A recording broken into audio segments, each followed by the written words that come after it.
Hi everyone, it's Jeanette here from the Sewing Studio with a nice little fun Christmas project. It's a fairly quick Christmas make and it's this little sort of oversized mug rug. I've been sort of quite generous with the sizing on this one, and it's got this little pocket so you can put your little Christmas treats in there, your little chocolate bar or some biscuits or something. Or you could use it and have, you know, sort of your cutlery or something more boring if you want to be more practical. I'd definitely be putting a little chocolate reindeer or something in there, I think. So let's have a look how to make this. Now these are the sorts of little projects I use with my little offcuts of fabrics and my offcuts of wadding as well. So that's what we've got here. So first of all, let me talk about this. We've got a pocket, and if you notice, it's sort of quite generous. I've made that slightly oversized, so there's a little bit more room in that. So for that, we need a piece of fabric that is 3 3/4. Now I've got my measurements here because I can never remember all of it. 9 by 3 3/4, and we're going to fold that in half, and we'll take that to the machine and we'll just do a little top stitch along the edge there, and that's really just to make that definition the edge of the pocket. So that's our little pocket piece. Now this little pocket panel at the back here, that's 3 1/2 by 9 1/2. I'm just checking to make sure I'm giving you the right. I'm not. 3 1/2 by 7 1/2. I'm glad I'm checked. And if you look there, that pocket's just 1/4 inch slightly bigger, and that just allows a little bit of extra room in there. So that's the two pieces for the side. And then for this main piece here, we need a piece of fabric which is 6 1/2 by 7 1/2. So we're going to start by making the front. Now at this point, my back pieces I've oversized for a minute. I tend to make the front panel first, and then I'll trim this to match. So I've got a piece of fabric that's bigger than I need, and also a piece of wadding that's slightly bigger than I need. And I'll come back and talk to you about the binding more towards the end. So as I said, we're going to start by putting these two pieces together, because this is going to be sandwiched between the seam of those two, and that's what helps keep that pocket together. So I'm going to start by doing that seam. Actually, I'm going to start by doing a little top stitch, so let's do that first. Now I've got some green thread in here, that should be okay. I'm just going to swap my foot out for my 1/4 inch foot.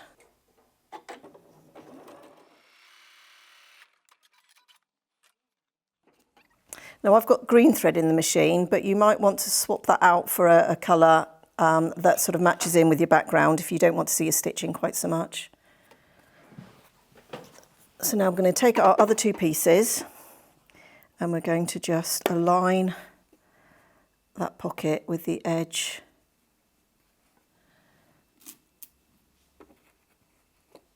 of the side panel, or the pocket panel.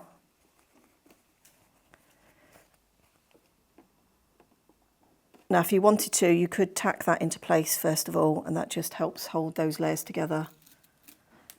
But I'm just going to pin again.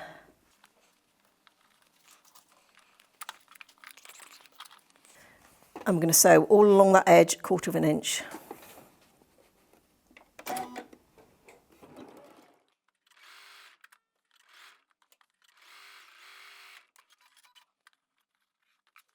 So our piece now is going to look like that. Let me just put that under the close-up so you can see that that seam there has caught the pocket, but at the moment it's all loose. Now I'm going to attach that to my wadding now, because I want to do a little bit of quilting, and I'm just going to quilt this side, but you could, because that's loose, you could also quilt on that side as well. But a lot of that's going to get covered up by the pocket, so I think I'm just going to, you can either pin or you can spray baste. I'm probably just going to use a quick little bit of 505 to attach that to that, and I'm then just going to do some straight line quilting on it. So I've just basted my fabrics down, and I'm just going to do some straight line stitching. Now the first one I'm going to do fairly close to that seam, and that will just help keep that seam and everything down. And then I've got my quilt guide here, which I'll measure off some other quilting lines to do from that.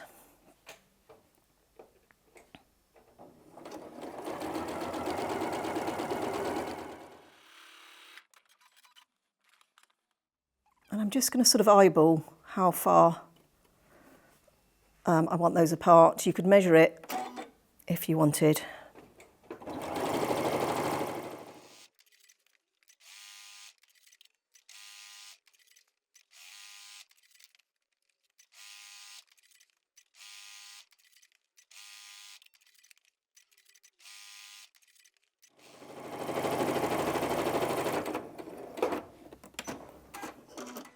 Okay, so there it is all quilted. Now I haven't for the moment put the backing on, but you could of course quilt it with the back. I think for a small project like this, once you put the binding on, it sort of holds itself together.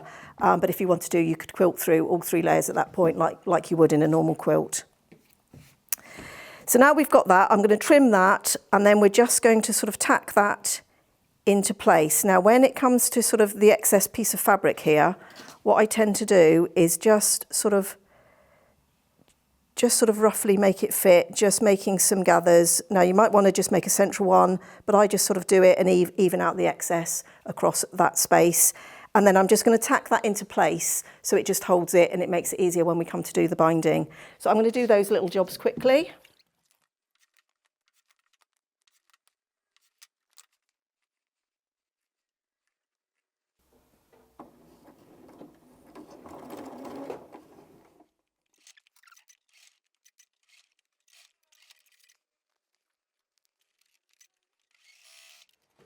So there it is, that's the pocket just tacked into place. And I've just done it about 1/8 of an inch, so that will those stitches will disappear into the seam when we come to do the binding.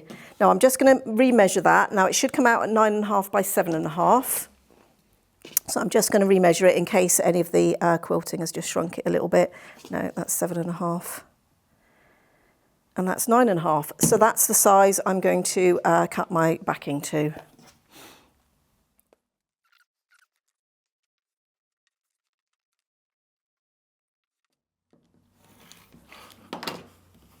There we are, so that's the backing cut. And now that's going to go onto there. Now you could, if you wanted, you could have tacked all the way around that doing the pocket, but I like to do the pocket first because you've got that little bit of excess, so it sort of makes it easier. So now you can either sort of pin or sort of spray baste that again, and then we'll have a look at doing the binding, because all we need to do now is add the binding. So I'm just going to put those 2 pieces there.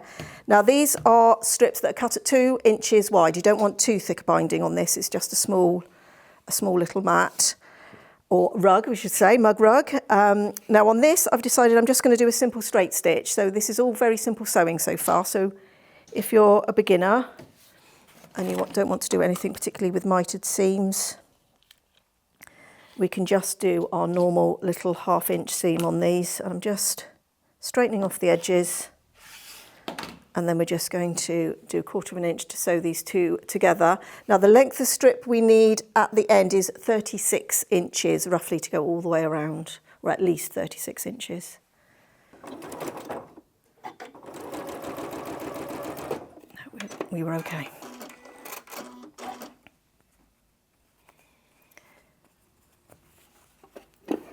I'm going to take that to the iron and just press that seam open so it lays nice and flat.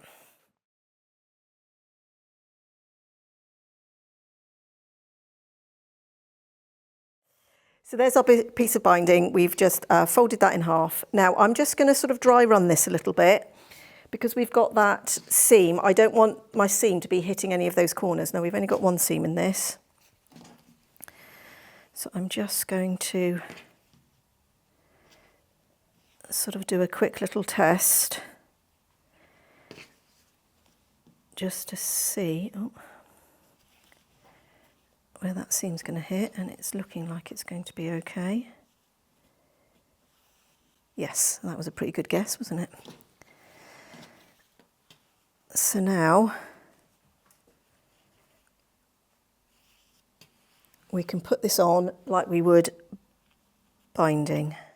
So I've got my 1/4 inch foot on. Now this is a walking foot that's also a 1/4 of an inch. This is one I used recently with Katrina to do some zips, so it actually acts as a really good sort of zipper one as well. Now I've started a little way down because we want to work there to finish that off in a minute. So I've given myself a bit of space to work there. And I'm just going to sew using 1/4 of an inch seam, and I'm going to stop a 1/4 of an inch away from the edge of the mug rug here. Now I've actually got 1/4 inch markings on my foot here, which will guide me. If you haven't, just get a ruler and a marking pen and just mark yourself your 1/4 of an inch. But don't do that until you get close to the corner, because the binding sometimes does shift a little bit. So we're just going to start off.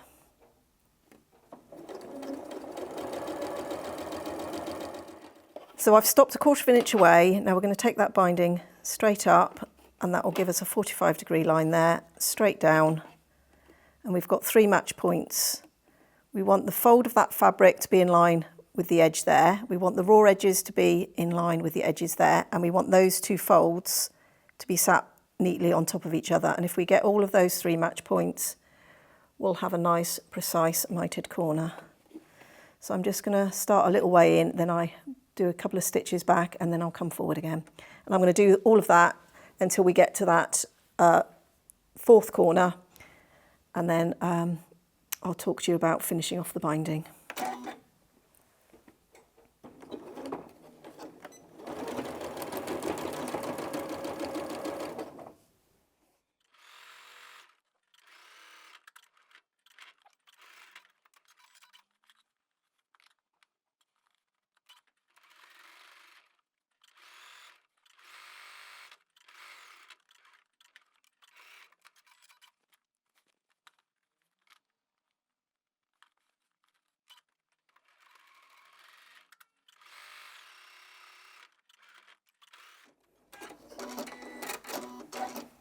So I'm just going to do this final corner, but I'm only just going to stitch a little way down, and then I'm going to stop.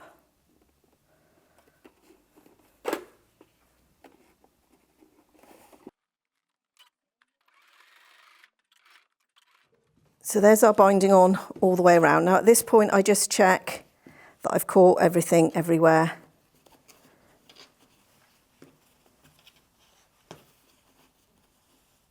Yep, that's looking good. So now on this one, I'm just going to join it again with a straight seam, with 1/4 inch. So we need to overlap by 1/2 inch. So I'm going to actually I'm going to trim that back just a little bit, just to give myself a nice straight edge there. Now it's quite small, so it's a little bit fiddly, but just take your time. And I might just want to chop a bit more off there, just to give myself a little bit more room to work at that end.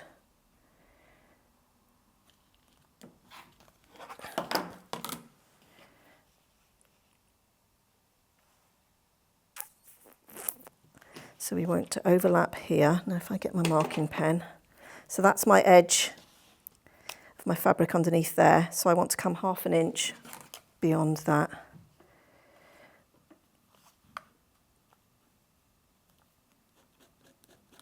Which is that. And either rotary cutter, or I'm just going to use scissors. I'm just going to trim those 2. Now open that out and just make sure that you don't twist anything here. So the 2 bits that are there go together.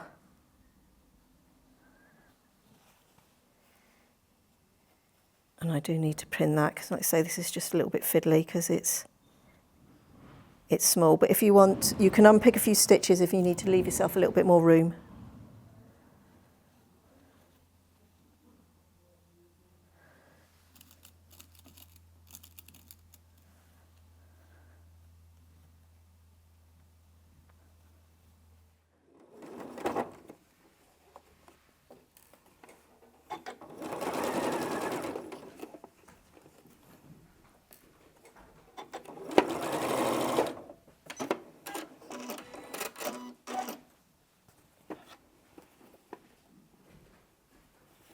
I'm just going to make sure that that fits and I'm happy. And if I am, I'm just going to take that to the iron, open that seam out again, and then we can finish off sewing that 1/4 inch seam there.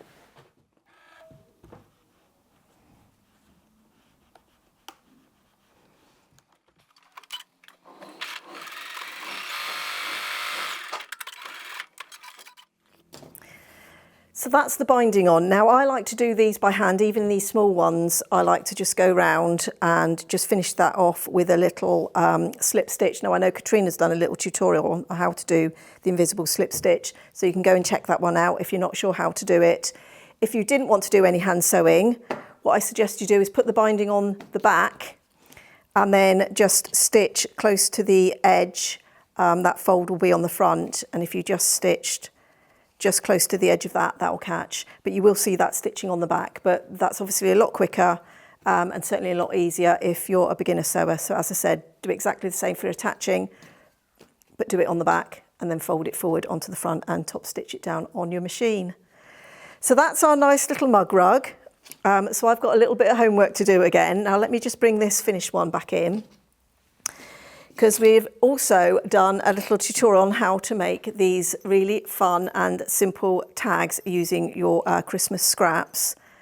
And just by luck, it fits perfectly into that pocket.